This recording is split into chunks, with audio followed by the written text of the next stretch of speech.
It's too much of a distraction. I don't have a lot of space, and this is the way it is. So, good evening, everybody. Bridget, Bridget's the first one here. Jess Queen, I did miss the. Oops, let me just shut this down. Come on. I guess you guys are already talking in the live chat. I'm just starting to see it here right now. If anybody is watching on, why isn't this working? It's supposed to be working. If anyone is, oh God, why don't we work? What's going on? We're supposed to be live streaming, and I think it is live streaming. Okay, let's see. I'm supposed to be live streaming also on Rumble, but it doesn't seem to be working for some reason. Oh yeah, there it is. Okay, it's working on Rumble. If somebody is watching, you know what? I can do it myself because I'm. Let me just do this test. Just testing the encoder to see if the message comes through. And no, it doesn't. Great. Something else I got to fix and figure out. Roxy, good evening. Joanne, good evening. Jesse, good evening. Claudette, it's good to see you again. Thanks for being here. And everybody, I guess everybody who's in the Discord is now, some of you are popping in here. I appreciate it. And Edge of Thought Ideas. There is no live stream on Rumble. I know, I'm looking at it right now. I have it on my screen. There's always like a delay. There's a 30-second or so delay, and I think that's what's happening. Tao, what's up, brother? Andre, ¿cómo estás? Good evening, Benjamin. I watched Chris the accountant today. Oh, you mean Chad? You were mentioned, very enlightening. I hope they said good things about me. What can I tell you? I try to. Lots of people don't like to do that for some reason because it's not politically advantageous to say good things about me and say the truth. But there are some people who believe in the truth and not smearing others. Freedom Cowgirl, good evening. Good evening, Lisa. And thank you, everybody, for being here. Oh, great title. This is going to be a little experiment and discussing some issues. And I want to first explain why I'm talking about this hitchhiker. What's up, brother? It's good to see you, too. So thank you, everybody, for being here. This is, we'll have to figure out a way, something to call these evening streams. There seems to be definitely a lot more of you who are available at night. And even the morning streams, I don't have my car keys here, but it seems to be most of you, not most of you, but many of you are watching the morning streams in the evening. So I'm trying to figure out how I can, balance the two. And tomorrow I happen to be going to Virginia, so I'm going to have to leave a little bit earlier. So I don't think I'm going to do a stream in the morning tomorrow. So whatever. Pam, hello. How are you? I hope you're well. Thanks for being here. And so first let me explain the method to my madness, or at least the justification for what I want to talk about here and why I want to talk it and all that sort of stuff. So it's no secret that during the Freedom Convoy, there were some people, and leading up to and before and online and within some of the groups, there are some people who make some really silly comments about certain groups of people. Now, I am particularly secular, although, I was adopted and I grew up in a Jewish home and I went to Hebrew school and stuff. My biological family found me, so I know my roots. I know what my last name would have been. I've become close with my biological siblings, and of which there's not just one. There's three of them, and three and a half sister as well. So it's one of those things that you never know what's going to happen tomorrow, and then something weird happens that changes your life. So that's kind of where I'm explaining this for a reason, not to talk about myself, but I want to kind of park that frame so you understand my framing when I get into this sort of stuff, that this is not propaganda. I'm not trying to persuade anybody on any sort of theology, or I just want to talk about history and these interesting stories as it relates to what we're going through today, because there are some parallels. Not critical, but the light on your right is distracting. Oh, you mean that? Yeah, I know.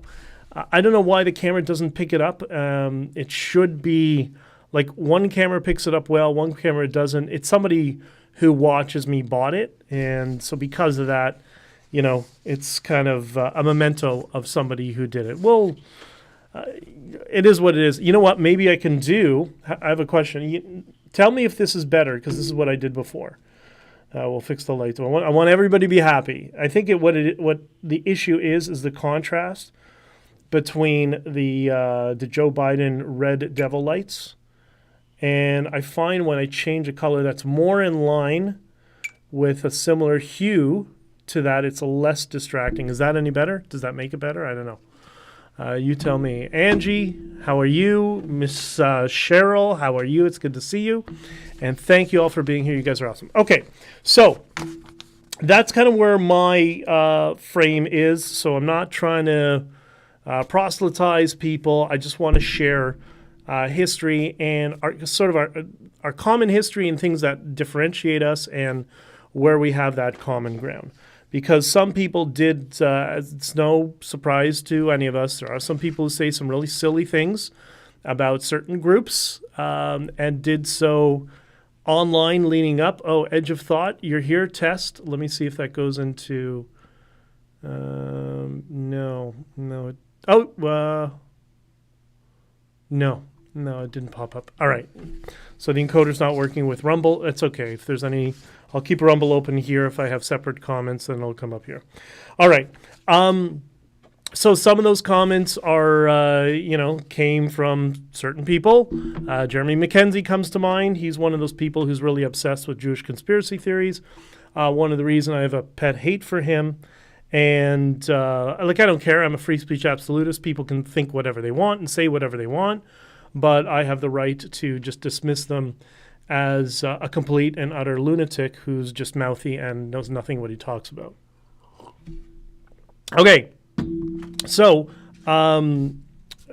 for all of you, I'm going to give you a little bit of background, because I think what we can do here, what I want to do, is I want to clear up some confusion that people might have and get into how this story relates to what we were dealing with the Freedom Convoy.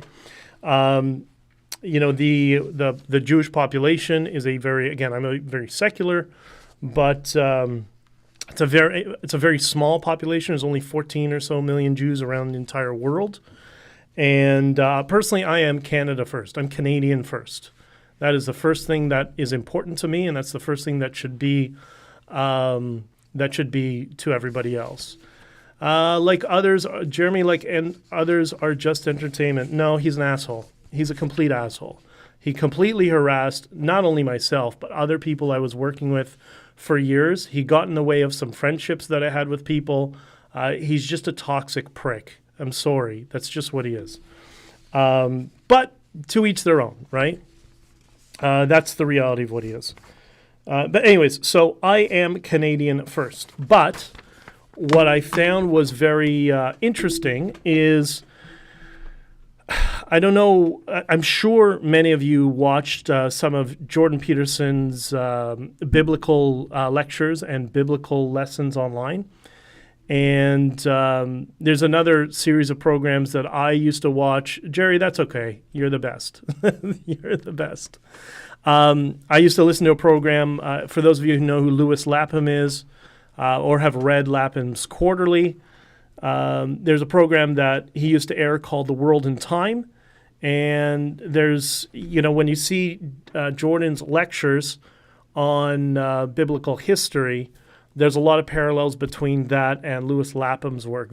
Both are fascinating and very, very interesting. BJ, I did a vid trying to teach Rocky BJ, but it wouldn't upload.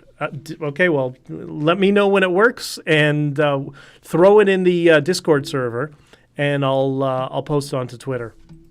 Is it just me, or is the audio jumping around? I don't know. Is the audio jumping around? Let me go and let me test the audio right now. Audio seems, I'll pop it all the way up. Is that better? USB condensed mic. Okay. That's as loud as I can get it, and hopefully that's going to be consistent for you.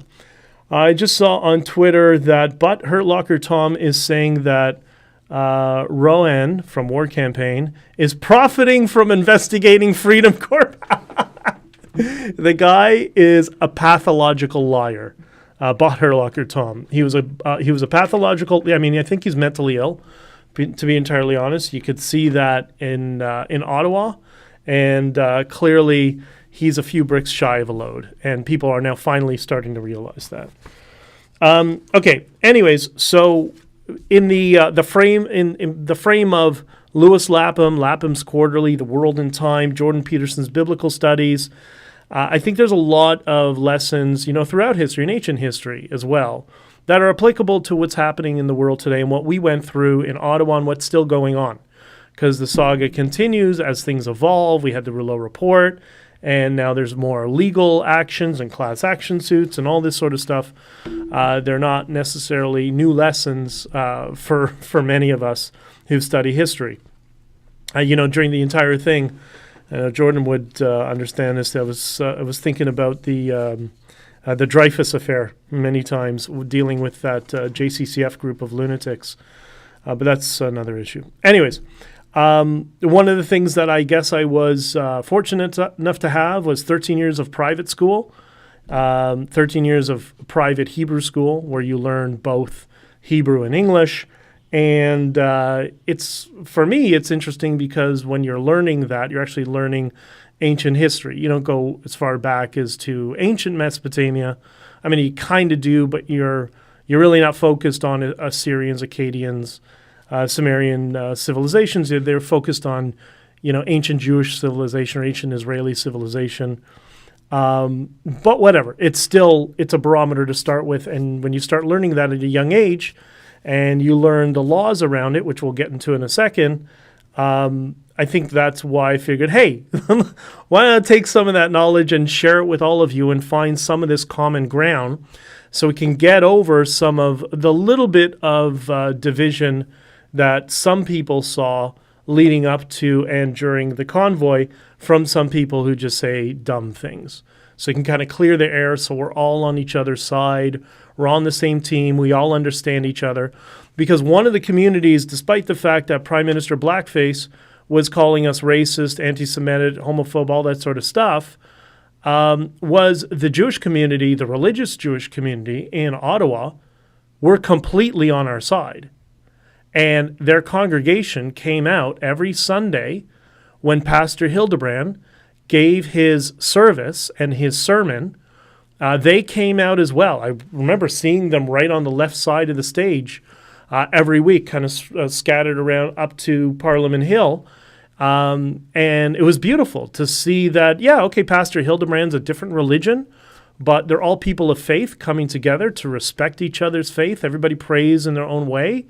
But it's all about kind of, doing good for the world and, embracing those of us who are trying to fight for freedom. And it was really, for me, it was very touching. Claudette, do you speak Hebrew? Ani lo medaber ivrit. That's about it. I mean, I can read it slowly because it's been so many years. And but if I was in Israel kind of Spanish as well, if I was in Israel for a month, then I'd pick it up right away because I know how to read and write Hebrew. And I know some of the words basically, but it's just been, it's one of those things, you don't practice it, you don't use it, you start to forget it. But anyways. All right, so I want to explain, there's always this, the things that the Mackenzies of the world say, the cabal that controls the world. Well, I don't know. I'm a trucker who's on the receiving end of a $450 million lawsuit. I don't have anybody bailing me out. In fact, we just got some really bad news around it. And I'm going to have to figure out something with everybody else, and we're going to have to help each other. So, there goes your whole their whole cabal theory and all that sort of stuff. You're an international man, BJ. I don't know. Well, no, I'm not a globalist, but I do like all sorts of cultures. I did love learning Spanish, and There's a couple other languages I want to learn too. So yes, I do love all. There's good and bad in all cultures, right? Ro has amazing followers and is super transparent. I don't feel bad for him at all. They will reap their just desserts, referring to the people. Yes. Laura, hey, it's good to see you, Laura. Thanks for joining.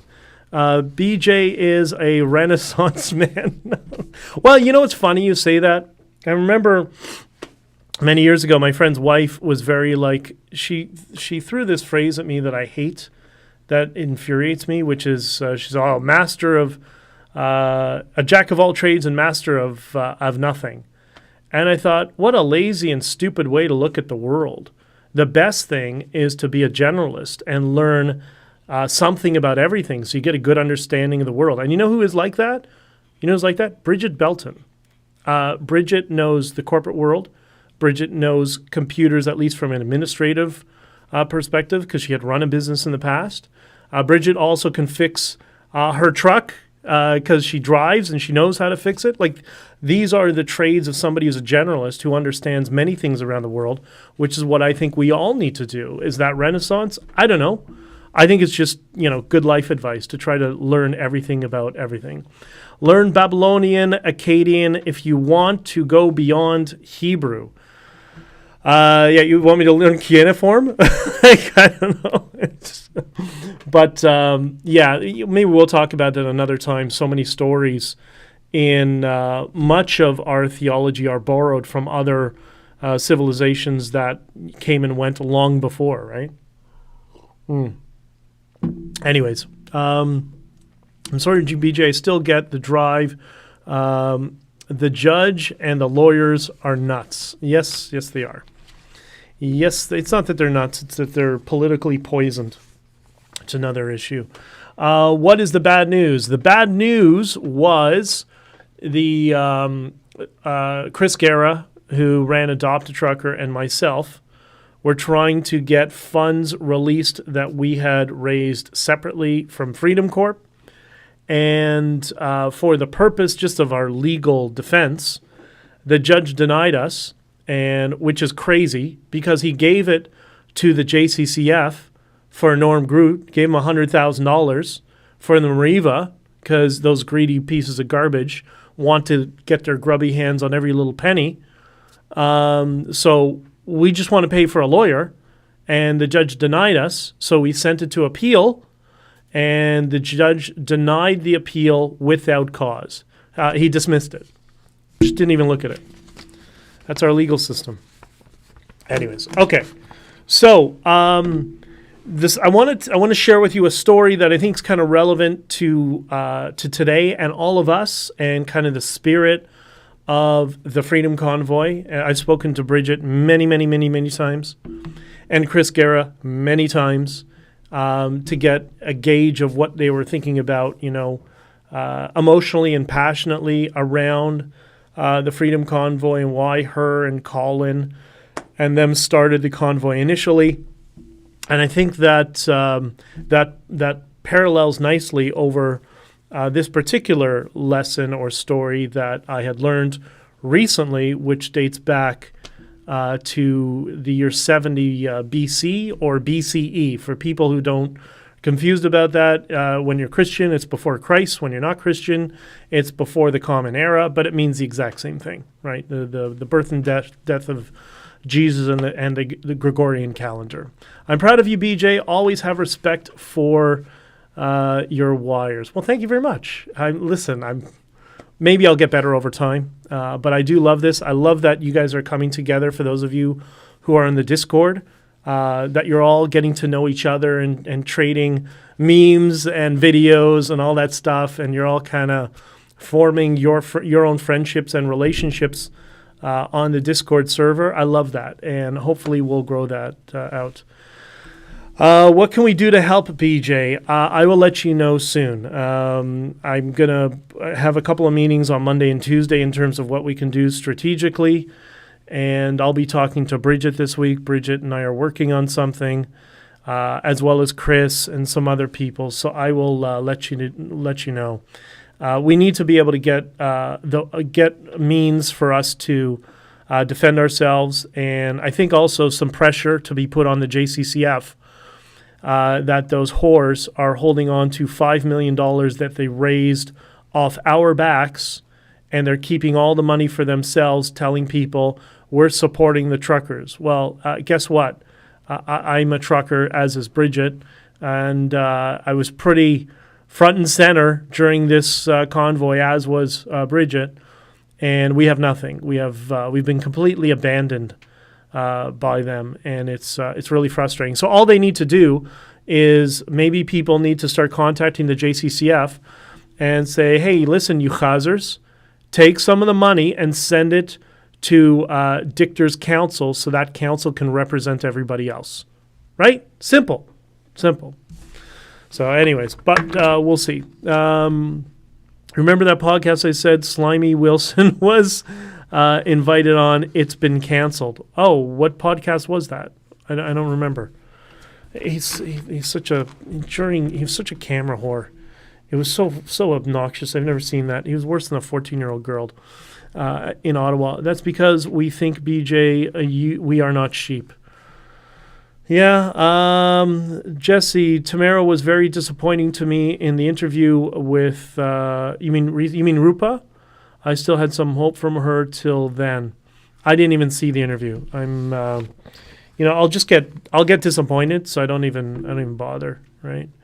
I've made some good news friends over all this. I love making new friends.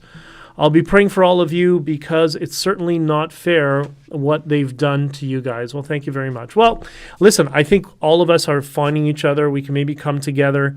Bridget, you and I will be talking this week about what we discussed at the farm and all that sort of stuff. So I think there's going to be more coming for you. All right, so let's get on to this story.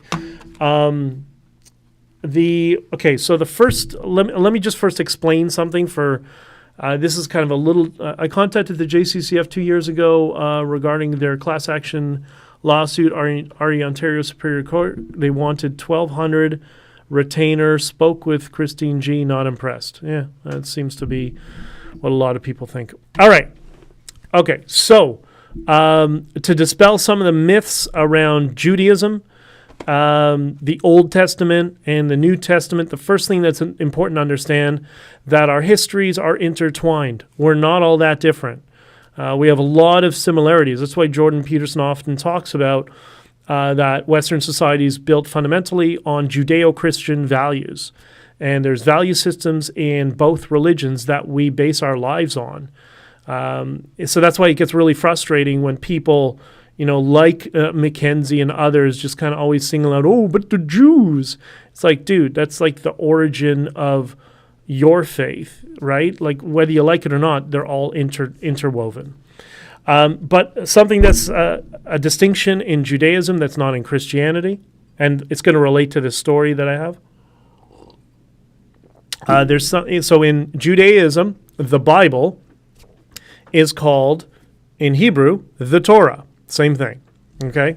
And that you would know as the Old Testament, okay? And much of, when you read the New Testament, you're reading the Old Testament, and then you go into the new one. Okay, fine. But there's two other books, or sets of books.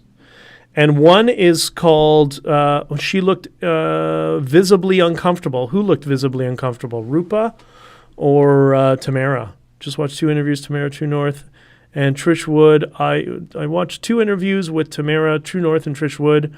I was so disappointed. Yeah. That's why I don't watch that stuff. I'm going to get frustrated. I'm so happy I found Jordan Peterson. He's very good at explaining everything once you get through his language. I too believe we all come from one God. So right away, we're all on the same page. Perfect. So in Judaism, you have the Torah, which is the Bible, but you also have 2 other sets of books. One is called Talmud, and the other is called Mishnah. And this is something that, from what I understand, doesn't exist in Christianity. Talmud is what we call the oral law, but it was written into a book form. And then the Mishnah is the commentary. So what is this? And it's related to all this. So the Talmud are a series of stories and rules and guidelines for your life. This is how it was explained to me. I'm sure some, rabbinical scholar will take issue with my description, but I'm trying to give everybody like a basic 50,000-foot view. We don't all have to be rabbinical scholars here. We just have to understand it basically, okay? So Talmud is the oral law and the oral tradition and stories around it. And then Mishnah is, you hear rabbis. What do rabbis do? What have they done throughout history? Is they look at stories in history, they look at the 613 laws of Judaism, and they say, well, how does this relate to this story and sometimes the modern world? It's really interesting when you go to synagogue and when you open the prayer book, we call it a Siddur in Hebrew. It's usually in Aramaic or Hebrew, depending when the prayers were written. But what you'll have, depending where you are, I saw them in Latin America, it's in Spanish, here, or Ladino, which is another language. It's like Yiddish, but it's too complicated. But you have it in Hebrew or Aramaic, and then you have it in English. But then what you have is the Mishnah portions. What is it? Well, it goes back to, you'll see it'll reference a certain rabbi who lived in the year 663 and who was often killed and targeted, but he'll make commentary on why, this prayer was important, why it was incorporated into the daily prayer and all that sort of stuff. So maybe this is why maybe so many Jews become lawyers, because from a little kid, you're basically learning a book of a legal system. And so when you start learning things at such a young age, it's very easy to then transfer that into modern British common law. Like you're kind of primed for it already. Okay, so just want to. That's kind of the distinction between Judaism and Christianity. Christianity really focuses heavily on the Bible. Judaism, I was always explained to it, the Torah or the Bible is more of just a story, and it's the Mishnah and the Talmud that give more guidance in how to live your life. Okay, fine. No big deal. It is what it is. I've been actually reading my Bible a lot. I love hearing about other aspects of religions too. So do I. That's how we understand each other, right? And, look, I have some friends who are very, very Christian, like social conservative Christians. And much like I have friends who are Jewish and religious. And for them, I heard Jordan Peterson say this many years ago, around when I first met him, and he's so right, is the utility of religion. One of my closest friends is very religious, and the reason he's very religious is, at least in my mind, and I've mentioned this to him many years ago, is because it gives him a structure for his life. He's one of those people who needs structure. He needs an external sort of set of rules and regulations to govern his life, because that's just his character type. So for him, religion it's an amazing advantage for him, right? So some people need that, some people don't. But I think we all need to respect everybody's religion, and that's why my friends who are social conservatives, maybe there's some issues we disagree with, but I will always go to bat for them for their right to speak up, even on issues we disagree with. Okay, so this particular story, this is in a Mishnah. I can't remember what number Mishnah. I didn't jot that down. I heard this, for those of you who've been watching me, a very close family friend, actually my brother's closest friend, since they knew each other since they were 3 years old, just up and died and passed away Christmas Day. Yeah, it was on the 25th on Christmas Day. And of course, everybody jumped up. It's because of the vaccine. No, he wasn't vaccinated. He was. Him and that family are very, very anti. They were not pro the COVID vaccines. We'll just say it that way. So they didn't. They never got vaccinated. So it's a very, very disappointing time. And my brother and most of my family were in Florida at the time, and I was the only one who was here. So I took a couple of days off to go to the funeral, and to pay my respects to somebody I've known since I was a baby. And my brother was friends with him from before I was born. And so I went to obviously the funeral, and then we have what's called a Shiva house, where you can go and spend time with the family for, up to 7 days. They have the Shiva house, and I spent an entire day with them. And these are people who are very, very successful, worked very, very hard in their careers. The family did. And they were strident supporters of the Freedom Convoy. I was shocked. I didn't know. My friend's sister, my friend who died, his sister, knew everything about the Freedom Convoy. Everything. She knew Tom Marazzo is a liar. Like, she knew before we even talked. Like, who the hell's this guy? This guy has nothing to do with it. Like, she saw, and she's very, very bright. She saw everything that was going on before we even talked about anything. But it was so nice to see longtime friends who I haven't seen in 5 years? That were just as strident supporters you could be for the Freedom Convoy as possible. It's really, really nice. So it was at the funeral that the rabbi was telling this sort of, we'll call it a biblical story, but even though it's not, it's from the Mishnah. And I'm going to explain, I think it definitely kind of informs us on the state of the Freedom Convoy and the spirit of the Freedom Convoy and some of the complications that we dealt with, right? David, interesting subject. I came to believe in the existence of God versus science, not through traditional religion. The more science learns about the complexity of life, the more they agree with a grand and intelligent designer, God, a read Signature of the Cell by Dr. Stephen C. Meyer. Hey, listen, man, whatever works for you. Like, I support you 100%. If that's given you more meaning in your life, then again, that speaks to the importance of the utility of religion and why it's really concerning that these veiled communists in our society are attacking religious institutions. It's for a reason, right?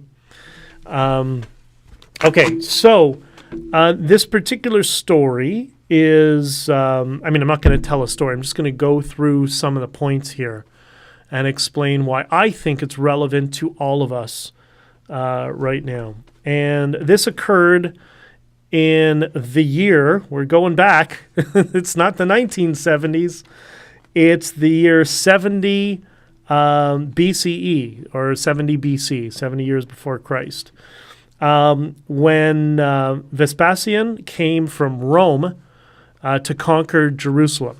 So as we all know, the Romans were expansionary. It was an expansionary empire all around the Mediterranean and into the Middle East and down into Mesopotamia. And like all empires, the whole world was empires until 100 years ago. It's funny how the communists all of a sudden, nationalism means Nazi. It's like, the era of nationalism has just started. It's only been 100 years. But anyways, yeah, it is what it is. With the exception of the United States, I understand. So that's another conversation for another day.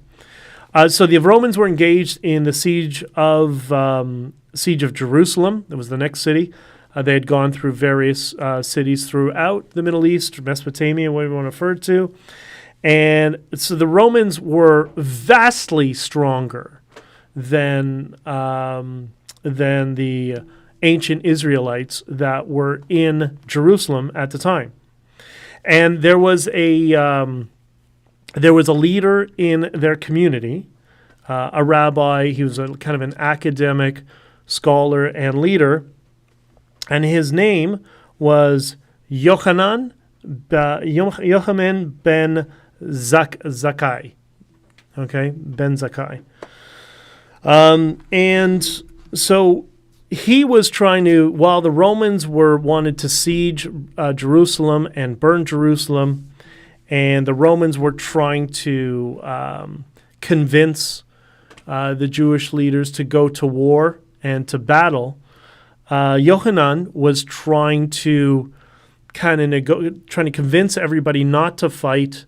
The Romans will kill you. They are vastly more superior. We need to figure out a way to communicate with them, to negotiate with them something, and to try to stem off the siege. Now, everybody knew that was a long shot. That probably is never going to happen. But he was trying to urge for calm. Don't take the bait, kind of like somebody said in Ottawa all the time. And Yochanan was kind of like the peace, love, unity, and freedom guy, right? Don't take the bait. They're going to try to siege.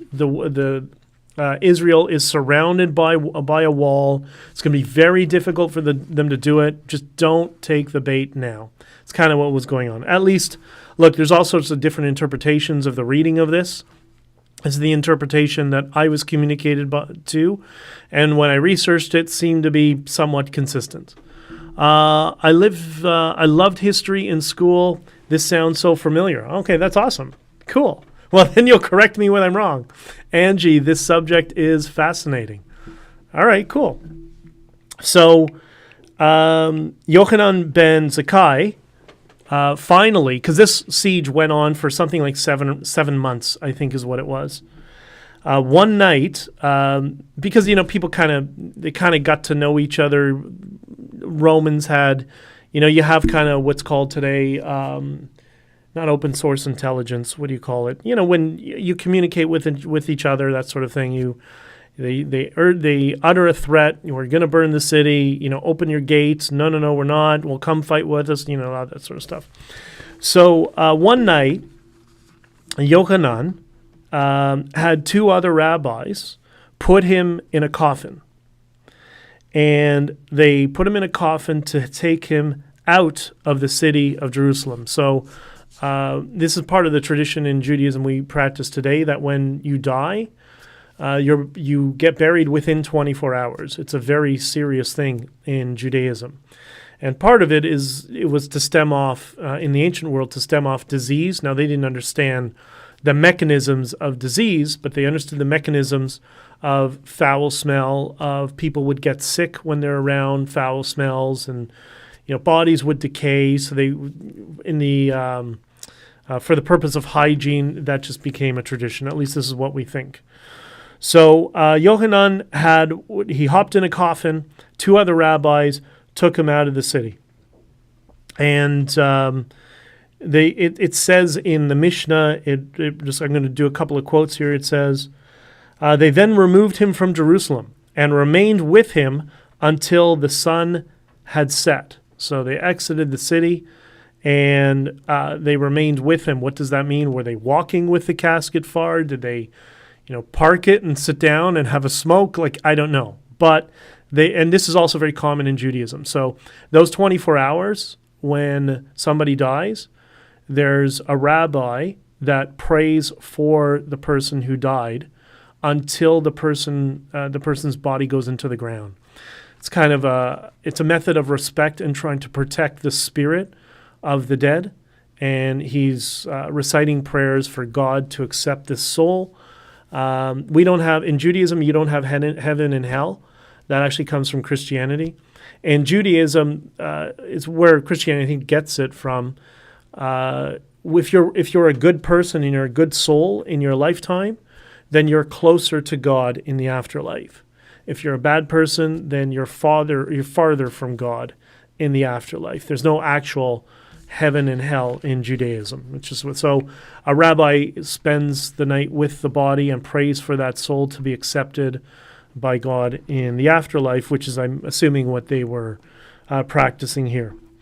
And it says then, it quoted in the Mishnah, by that time, how ancient texts are written, they had reached Vespasian.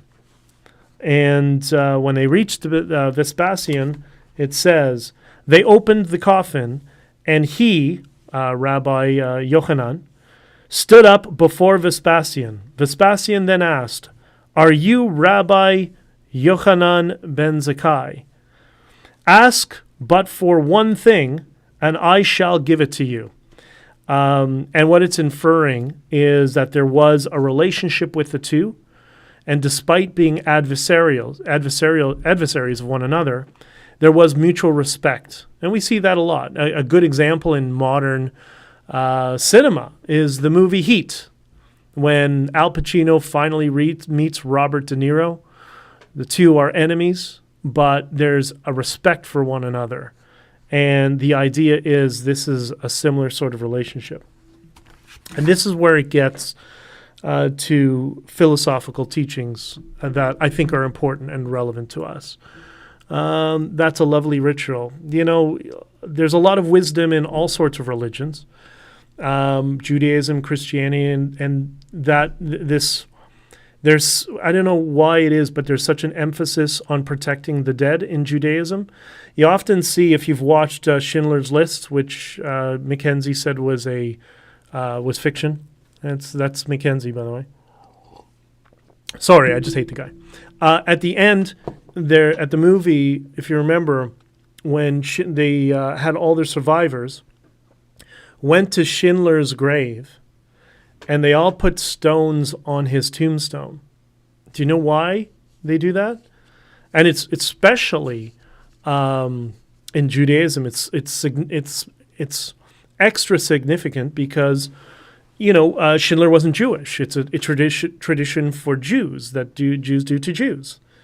Well, the reason you take stones and you put it on a tombstone, as I was always explained to it when I was younger, one of the greatest sins or punishments in Judaism, and ancient Mesopotamia is the same thing, was stoning somebody. That if God's fury or was so angry with somebody, he would stone them.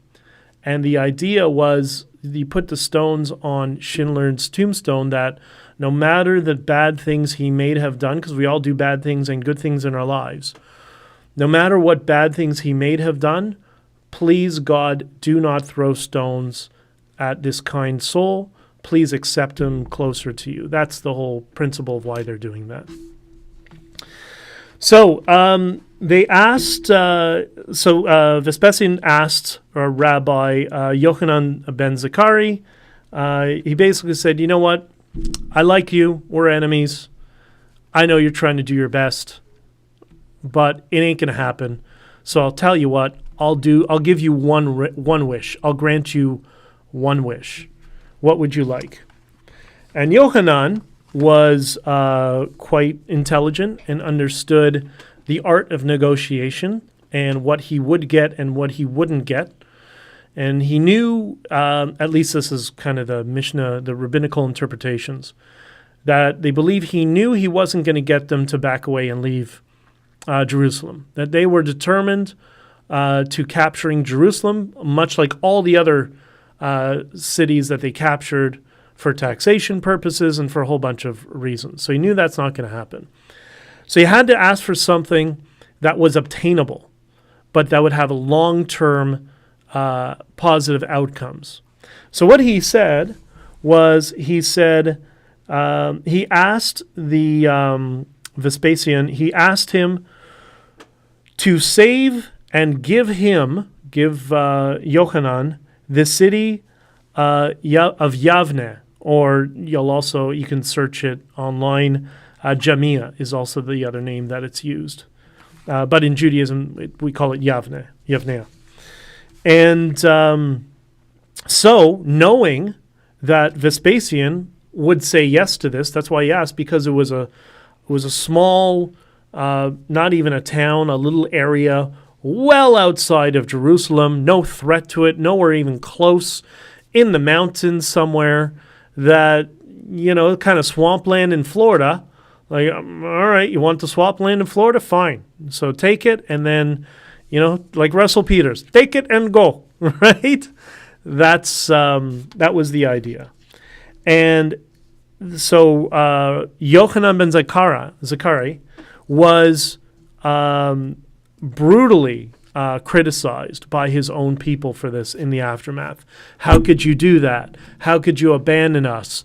Well, we could have taken Jerusalem. We couldn't have gotten rid of them. Why would you do that to us? And so he was ridiculed for some time after this, because shortly after he said, this is what he said to Vespasian. He says, let me go there and teach there in my disciples.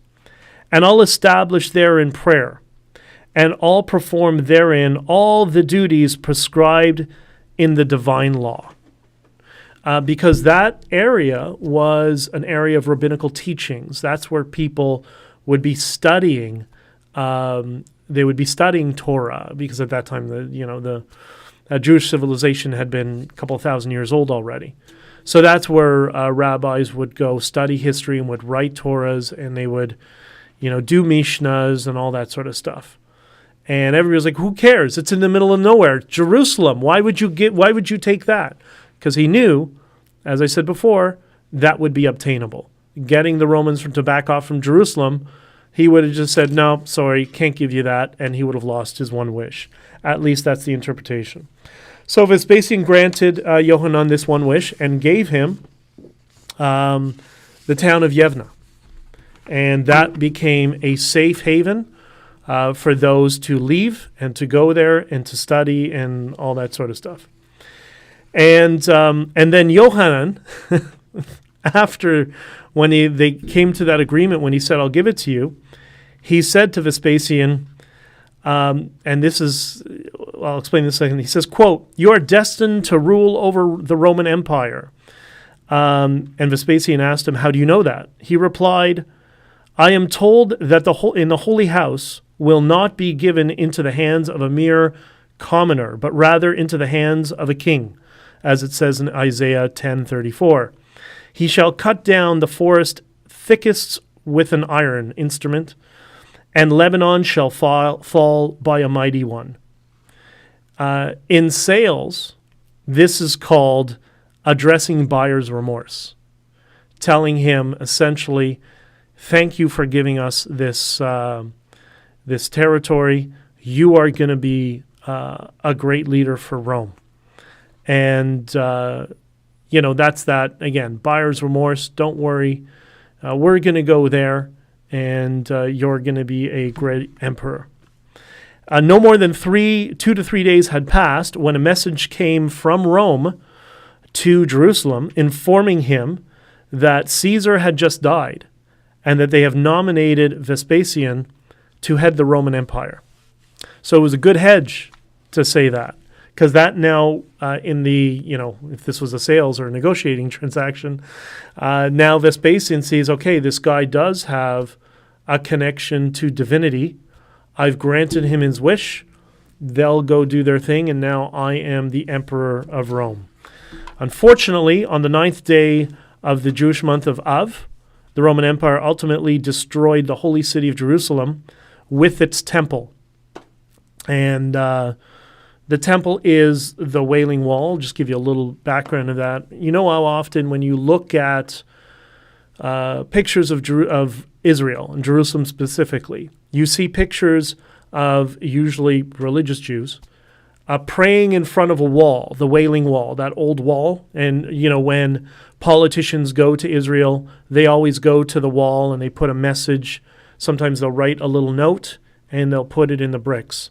That's what they're referring to. That was the Western Wall? Yeah, it was the Western Wall of the temple that was destroyed in this story. And that is supposed to be the holiest site in all of Judaism, was the temple, which had been destroyed twice. It was rebuilt and then destroyed again. Anyways, okay, so the Romans come in, they take over Jerusalem, and all the remaining Jewish scholars, what do they get? They get this small little outpost, and everybody was very angry with Yohanan for negotiating this deal. But the question is, why did he do this? Why did he specifically want that outpost? And it was very logical, and it's an example of foresight. He knew they would take Jerusalem, as I explained. He needed something that was obtainable. He got that.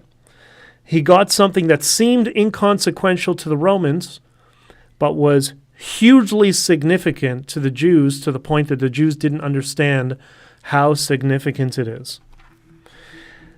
In that town, that city, Yavne, Ben Zakkai established a school, and that school became the epicenter of Jewish culture and preserving Jewish culture and preserving the spirit of what Jewish culture was. It was a preservation exercise. He was trying to save the culture from being ultimately destroyed. Because as we know, not just the Roman empires, but many empires, the Assyrians in particular, were known for this, that they would take over a city, a town, a culture, whatever it was, and they would just absorb it into their culture. It would get watered down, and then they would just become Assyrian, right? This is what Yochanan was trying to avoid. He was thinking long term. He was thinking, the city of Jerusalem is going to fall, but how do I preserve my culture and my history and the spirit of everything that I've lived my life trying to protect? Because that's what a rabbi is supposed to do, to try to protect their religion. Much like, religious scholars in Christianity are tasked with protecting their culture and their religion. This is why we all get so crazy when we see these woke priests and stuff. Like, that's the opposite of what they're supposed to do. All right? So this particular story, he was criticized for many, many decades, and then finally, before he died, people started to realize what Yochanan had accomplished. He was between a rock and a hard place. They weren't going to win. The army was outpowered them. They couldn't fight. He managed to open up a deal for negotiation to get something, anything. And what did he get? He got a site far removed from Jerusalem where he could build a school to preserve the culture for future generations. That's why he's seen in Jewish prudence as such a significant person in the history in terms of saving their culture. And now I'm going to get into why the hell am I discussing this? Why is this important to us? And Guillermo knows. Says he think. What do you think? He says, I think I see where you're going with this. Okay, tell me. What do you think? Where do you think I'm going with this? Tell me. I work for a company that came from Israel. I've met the family, and they're very beautiful people. There's very beautiful people. There's good and bad people everywhere, right? Of course there are. Very giving, and everyone they come in contact with, we sell products from the Dead Sea. Oh, very cool. The Dead Sea is awesome. It's really weird going in it the first time, to be in water that you try. I tried to go swim under the water and dive into it. You can't. It's just so buoyant. It just and it's great. I love this. Learning new things is always cool. Well, thanks, Angie. Wow. All right. I was worried everybody would be like, oh, what's he talking about this nonsense for? But, I was touched because I heard this at my friend's funeral, and I'll explain that in a second. Well, the Bible does speak about false prophets. Wokeism should not be taught from the pulpit. 100%. 100%. I'll tell you a story maybe the next time where I heard wokeism at a family bar mitzvah, and it was very frustrating. I looked up Yanev. Wikipedia says it's just south of Tel Aviv. It's between Jerusalem and Tel Aviv, no. Far enough that it's not really, it's a 45-minute drive, but when you're walking in the desert in ancient Mesopotamia, or Mesopotamian times, how long does it take, right? I would go crazy to be in the Dead Sea. You got to go. And you know what? To everybody who's Christian, by the way, and regardless of where you are, whether you're Catholic, or Anglican, or whatever, evangelical, there's a tour in Israel on the Sea of Galilee that's specifically designed for Christians, for you to see the life of Jesus as he would have lived it, and they take you to all the sites and the churches that eventually were built as a result, and how Christianity ended up coming out of that part of the world, long before Constantine turned it into Catholicism, what it is today. But if you want to see the roots of Christianity, I give the Israelis credit. They've gone out of their way to do everything they can to accommodate Christians and to show them everything that is in Israel that's at the roots of your religion. You'd love it. You really would. Very interesting. This is so cool. All right. Well, thank you. Anyways, okay. Also, okay, Guillermo says, I think I know where you're going. Roll with the setback, preserve the spirit, regroup, let grow, roar. Okay, you're definitely onto something, for sure. In particular, Guillermo's one of those people who's been coming into these Twitter spaces, and I've spoken about him many times in his absence. Don't worry, I haven't said anything bad about you. He is, for me, he's one of those people you meet, like when you hear him speak, when he goes into spaces. I'm gonna throw some compliments your way right now, so don't get upset at me. There's a certain mold of, and I hope you don't get upset with my characterization. This is just my interpretation, Guillermo, so don't get upset. There's a certain mold of French intellectualism that's really unique to French culture. It's really different. It's different than intellectualism that stems from British society and stuff. It's very different, and it's so much more. I think it's much more thoughtful to all ends and all different perspectives. I think that's why, unfortunately, you also get some of the postmoderns. Many of the postmodernists come out of French intellectualism. So, okay, well, let's take that group aside. But I mean, today, even in France, like there is, I used to date somebody from France many years ago. There's this space in French culture for modern philosophers and intellectuals that we don't really define the same way as French culture does. And Guillermo reminds me of that. Every time I've heard him talk about different issues, he does it it's not from a political frame either side. It's very thoughtful. And I listen to him speak many times, and I think, God, this guy's smart. This guy really knows how to pick apart an issue and understand it from multiple perspectives, including perspectives he disagrees with. So that's why I'm always thankful when you're in a space and I get to hear you, and for all your support that you've done for my book.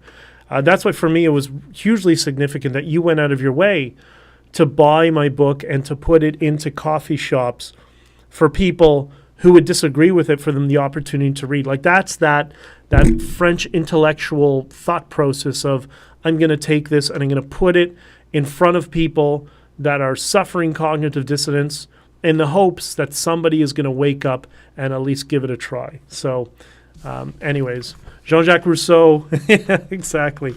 And listen, the postmoderns, who I'm not a fan of their philosophy, they were not dumb people. Like they I don't like what their conclusions were, and sometimes there's a little bit of nonsense. But there was a very famous, I can't remember when I was in France. He's a Jewish guy, Levi something, but he's seen as like in fact, he's Jewish is irrelevant. But he's seen as some French modern philosopher who's just admired for his philosophy and take on world events. It's not like a pundit. It's something different. It's not scripted. And it's something I think we miss in the Anglo world. That's why I think that's one of the benefits that Quebec has over us a little bit, is they have a little bit of this flavor. And Guillermo's part of that. But anyways, okay. So to answer your question, where am I going with all of this? I'd like to buy your book. Where do I find it? Well, as of yesterday, it's now available on Apple Books as well. So if you go to honkingforfreedom.com, every place that it's available right now, you can get it there. So it's on Amazon, Etsy, Kobo, and Apple Books now. You'll be able to get it there. And if you want an audiobook, that's going to be coming down the pipeline in a few months. That's going to be tied into some big event. And I'm going to do the launch around the same time, but more on that coming later. All right. So I just explained this story, and I heard this story about Yochanan ben Zakkai at my friend's funeral, and seeing close family friends, obviously heartbroken and in tears because Jason was 50 years old, and like I said, I knew him he knew me before I was born or when I was born because he was my brother's friend since kindergarten, sort of thing. And thanks, Jerry. And so I remember I was in the back of, not in the back, I was in the middle of the room, the funeral home. All of my family was down south, and I came to kind of represent all of us and saw them grieving. And I heard this amazing story. And while I was listening to it, I was thinking about everything that we had gone through over the past year, starting from it's not even just the convoy. It's about all us Canadians coming together and unifying. And I see what's like right now, what's happening. Well, the people who were the subverters, the outsiders who infiltrated us and ultimately sabotaged our convoy and think they got away with it are learning they're not going to get away with it. And the truth eventually will come out. And that's why I've spent the past year doing what I can in Twitter Spaces, on my Substack, doing interviews, starting this platform to tell the truth so all of you wouldn't be living a lie about what happened. And there's still a lot of things that a lot of you are not aware of, that there's still a lot more truth to come out. And it will. It will over time. But I've had a lot of people, they were upset or frustrated saying, I want to, I don't stop I don't like the division, not telling me to stop, but like the division is upsetting me. And I keep telling them, what division? Bridget's here. Bridget started it, her and Colin and even Chris. We've never been more unified. Me and Chris Guerra were on the phone yesterday, unified. Chad was messaging me earlier today. Jason I spoke to a couple of days ago. We're all of us who are truckers, who were road captains, who didn't get captured by the political operatives who sabotaged us. We're all here together, and we've never been so supportive of each other. And that's why when I heard this story, this Talmudic story, which was all about the spirit and preserving the spirit of what was culture over 2,000 years ago. Well, we're trying to do the same right now. It's not about, the specific truck that was on this street or that street or was moved around or the people that were condensing and all that stuff. It's not that. It's the spirit of how we all came together as a country. That's why in my Discord, we have a left-wing room and a right-wing room and an I don't know what I am room.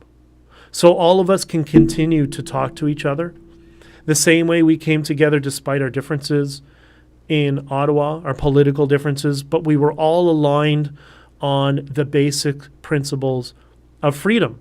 And all of us were supporting people that, we might not have spoken to each other 5 years ago. But now, because so much division, which was artificial, was caused, we found common cause for us to unify and come together. And I think we're still in that. Like, that hasn't changed. One of the people that I invited to my Discord the other day, she's a really well-known TikToker. She's a leftist. I wouldn't say hard leftist, but she's a lefty. But she was very supportive of all of us in Ottawa, the right to protest, the right to freedom, the right to, as she would describe it, bodily autonomy. And I said to her, I would really appreciate it if you joined my Discord, because I want to have people from your side of the political spectrum. Yeah, we're going to argue. Yeah, there's things we're not going to agree on. But there's a lot of things we will agree on, and we need to be able to talk to each other. And if we can start talking to each other, then other people can do the same thing, and we can all come together over time. And I heard that story of the spirit of not in the spirit of protecting the spirit of what happened, of the spirit of their culture a couple of thousand years ago. And I think we need to do the same here, because what we achieved, it's the longest convoy in human history. Great, that's wonderful. The media hated us. The government smeared us. They came out with this fake report, the Rouleau-Wilson report that smeared us. You know what? None of that matters. That's all bullshit. Because at the end of the day, all of us have formed friendships. We did so around freedom, and we can maintain those friendships.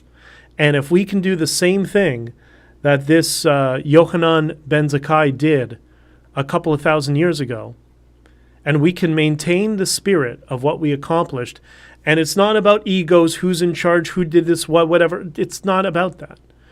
It's about us just to respect each other. That's why the Discord, it's not called the BJdichter Discord, right? It's based on, the title of my book, but it's about freedom. It's a freedom Discord.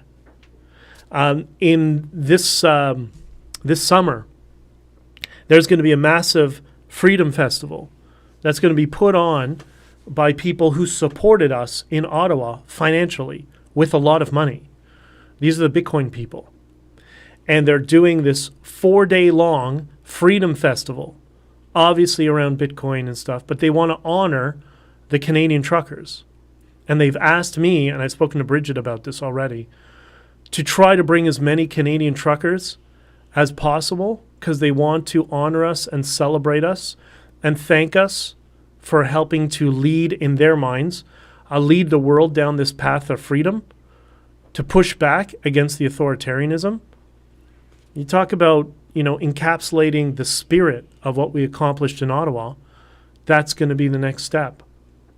And if we come together to do all of this, then at the end of the day, authoritarianism and all this woke nonsense, I think it's already dead on arrival. I think it's to the point that the normies are already turning off. But not only can we end wokeism, we can end wokeism and form stronger bonds and friendships with each other. Not everybody, of course. Some of us will never get along, whatever. But for the most part, most of us. And I think we're well on that way. So that's why, when I was, it was really sad when you lose a friend who's somebody you've had your whole life. But then these kind of, like Dave would say, these divine moments happen in life where you have a rabbi there who's giving a sermon about somebody you were close to, and you realize how deeply it is relevant to parts of my life and all of you. It was just one of those really, really weird things, those significant things that happen in life, that those coincidences, if you want, or some people call it divine intervention. Some people say it's the simulation.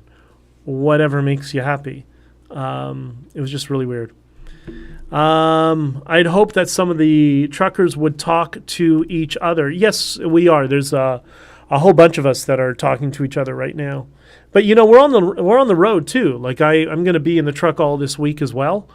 There's a couple of truckers I think already in the Discord as well. Hopefully we'll get some more of them in there, as we're still beta testing it. So we want to work out all the kinks until everybody comes in there. I think there's 30 or 40 people in there right now. But we'll do it.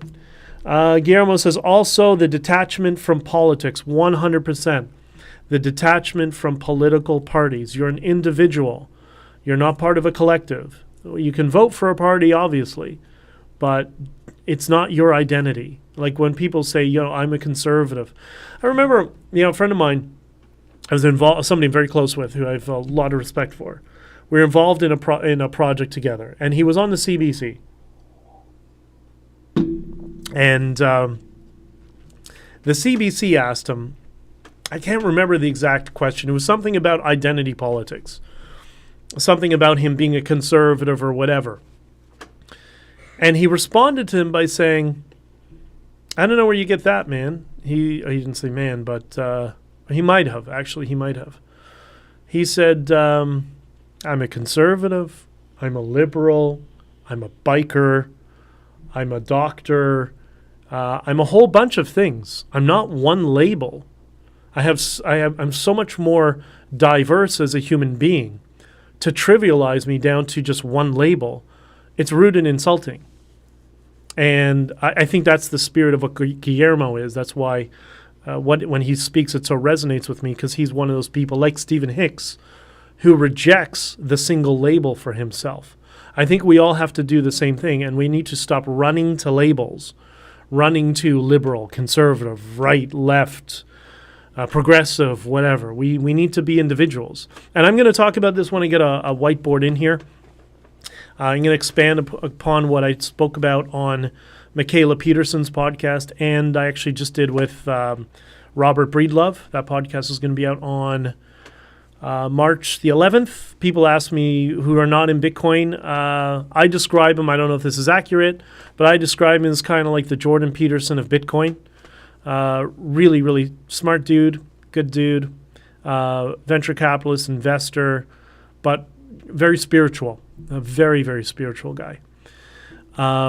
But anyways, so that's my little historical diatribe on the importance of this story in the Mishnah and this, I guess it's Talmud with a commentary in the Mishnah. I hope that, I don't know, what did you think? Should I do more of these things? Because, this community of religious Jews that, were at the Freedom Convoy supporting us in many, many different ways. They were really good to all of us. But they wanted to keep quiet. They didn't want any attention on themselves. And whenever, they just wanted to help. They've all offered, a bunch of those rabbis said, anything we can do for you, and all of you who put together the Freedom Convoy, any of the truckers, any information, if you want to, do any stories or histories or all that sort of stuff, we would love to help you in any way. Please let me know, and we'll do everything we can to help. I'm actually going to go see the Ottawa rabbi in the next couple of weeks and go thank him in person for everything. But they're more than willing to help coach me, and not coach me, but give me suggestions for different stories like this that are relevant to freedom and preserving culture and what we did, because I think that's an important message that we all need to carry together. Despite some of our differences and whatever, we'll always have them. But said Risa, I love your Devar Torah. Stop it. Stop, Risa. Breedlove has been putting out some excellent interviews in the last couple of weeks with George Gammon. Yeah, when I spoke to Breedlove, he just got off the phone with George Gammon and Dowd. George Gammon's awesome, by the way. Lives in Medellin, where I used to live. And anyways, I'm very spiritual, so love your education. Well, listen, I'm not a scholar. I just have a love for ancient history, and sometimes a lot of ancient history, well, most of ancient history, will cross over into theology and religious history as well. And I think all of you will gain something from it. But I also just wanted to clear the air for some people who do the take over the world and blow. It's like, stop it. It's just a religion like anything else, and all of us are intertwined, and we got to love and respect each other.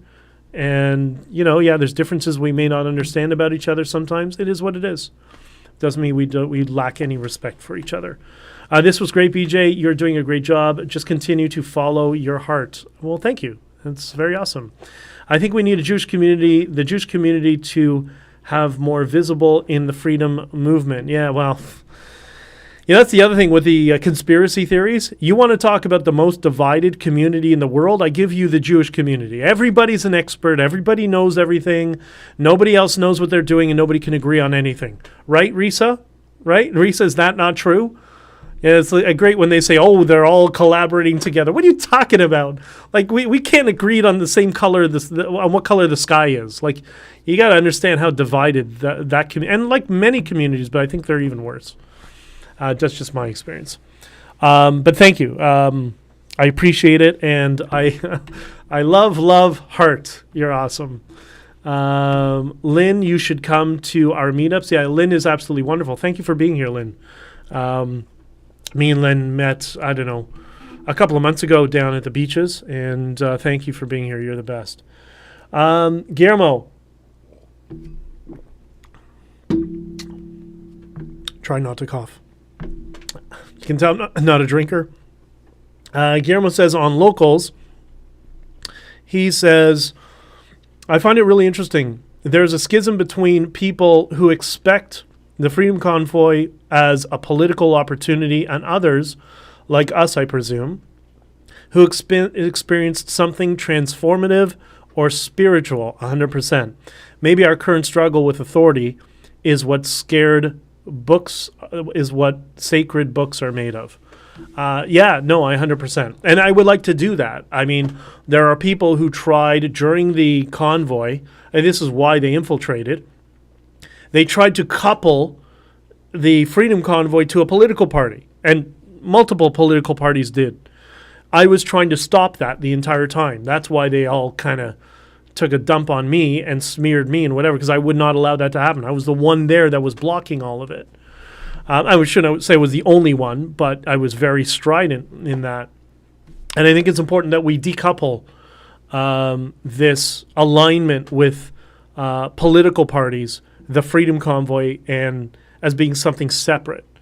And, people use this term freedom movement, whatever. I don't know. There's all sorts of people trying to brand it, but I think it's something more. And Guillermo, I think it's definitely something transformative and spiritual that will bring us all together. And that's what I'm hoping at the music festival. We'll see. The music festival, by the way, is going to be in Massachusetts. What more appropriate state in the United States is there to have a festival around freedom and honoring the Freedom Convoys, right? So anyways, Will, I got some comments here on Rumble. I was at the convoy and drove from Niagara. Was the most amazing experience of my lifetime. Well, thank you, Nikki. You are the best. Let me say that. Thank you, Nikki9. It's a great name, by the way.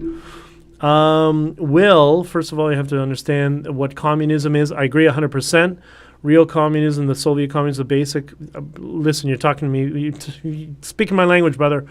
My basic thesis on the Jews are okay. Well, that's let's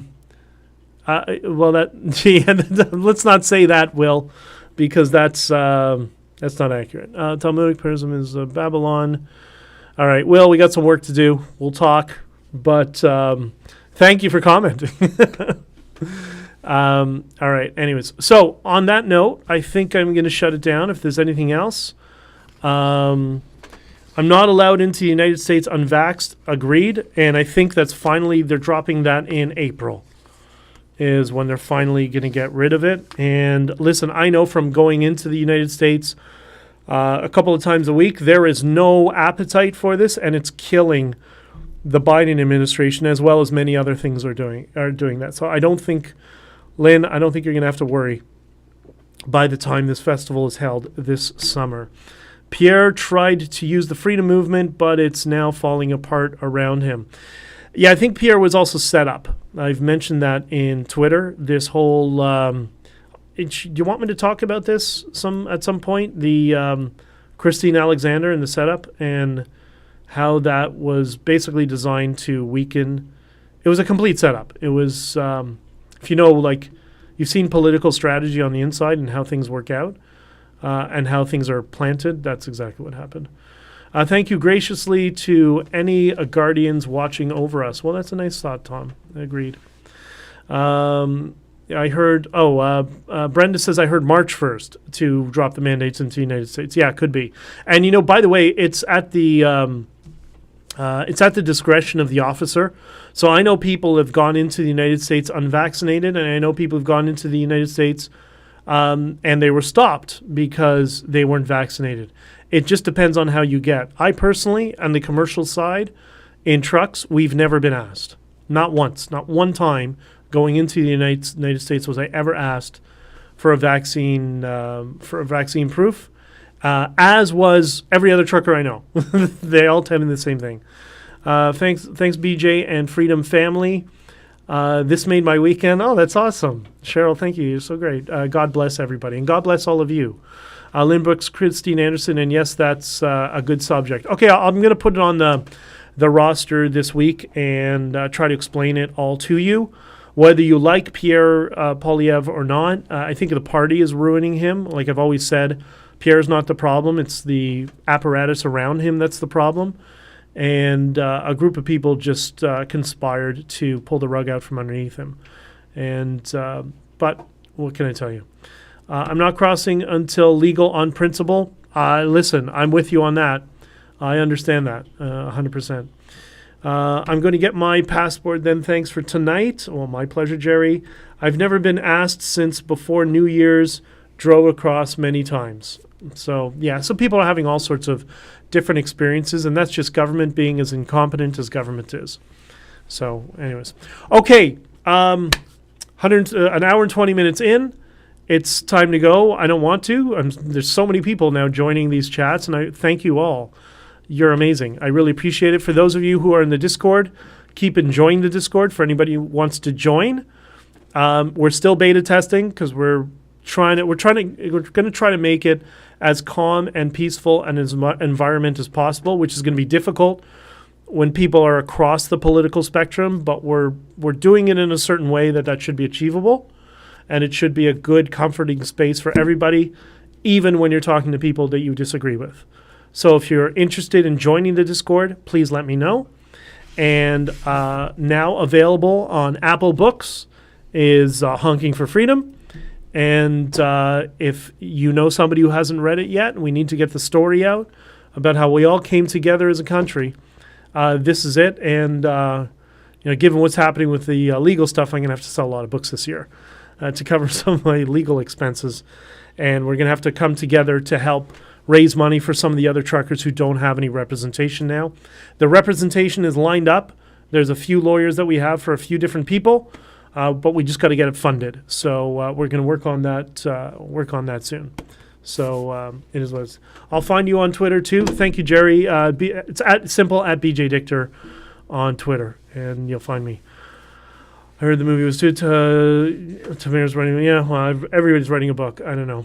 What are you going to do? Anderson was trolled by Diagolon. She accepted them as freedom fighters. Pierre Poilievre got the heat because of it. It's funny how that works. That you're kind of on the right track. There's a little bit more to it, which is quite concerning. BJdichter, the political spectrum isn't the problem. It's the bad habits in debate that have a hold on people, 100%. And, Tao, do you watch Scott Adams? He's laying out right now, very interesting, his thesis, the 7 signs of cognitive dissonance. I think you would find it amazing. It's actually really interesting. And I think that's maybe something that you and I can present in the Discord, that these are the 7 signs of cognitive dissonance. When the ad hominem, the deflection, and it's more than just logical fallacies and debates. It's really interesting. If you haven't listened to Scott talking about it, it's worth a listen. Good night, everyone. Buenas noches, Andrea. Y tengo sueños esta noche, sueños dulces, y nos hablamos mañana. I love this topic. Well, thank you very much. Mike, I do not trust Pierre Poilievre. Should you trust any politician? No. Is he going to be better than Trudeau? Yeah, marginally. At least it's a step in the right direction, is kind of how I look at it. All the money will go to JCCF, so I won't buy it. Yeah, that's true. That's true. Do it in your coffee stream, BJ. Okay, I will. I'll figure out a time this week. I'm going to be in the truck all this week. So this week's going to be a little bit difficult for figure out which mornings. I will be doing it at least 1 or 2 mornings this week. I will let you all know, and we'll join there. He has this on YouTube. Yeah, it's YouTube and an audio podcast. I don't remember. I might have actually flagged the episode because I wanted to go back and listen to it. It's really good.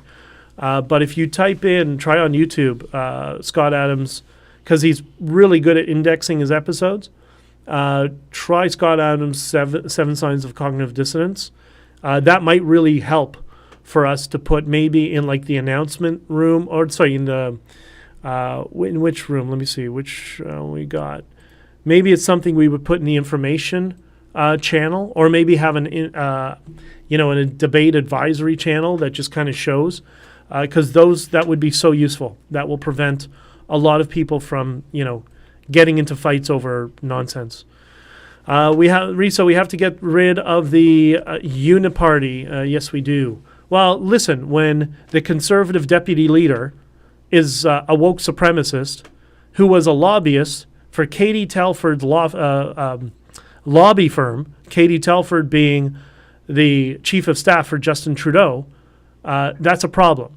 When Justin Trudeau's chief of staff, her former employee, is the deputy leader of the Conservative Party, there's a problem. They got to get rid of her. And she's a rookie. She has no business being deputy leader. If they want to show people they're going to be conservative, maybe start with that, right? That might be a good step forward. But anyways. No, DJ Productions, don't trust, verify. The mantra of Bitcoin, don't trust, verify. Agree 100%. Education is key. Okay, I'm going to call it a night. You've all been awesome. Thank you for all the support.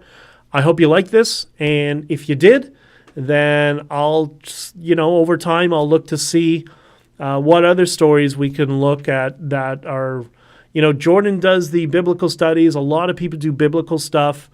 I've never seen, Talmudic and Mishnah for secular people or Christian people or whatever, which is what I want to do. I want to kind of bring this stuff to you because you'll see how much similarity that we all have in our cultures, in our history, in our religious institutions. Enough with strategy. Vote for the one you want. Yeah, that's good as well. What do you think of? Let's do. That's Alberta. Let's discuss that another night. It's already the end of the night. But thank you, Jerry. And Jerry, reach out to me on Twitter and we'll talk. And I love all you guys. And thank you so much. I really enjoyed this. I'm glad you enjoyed it too. That's awesome. Okay, have a good night. And I gotta run.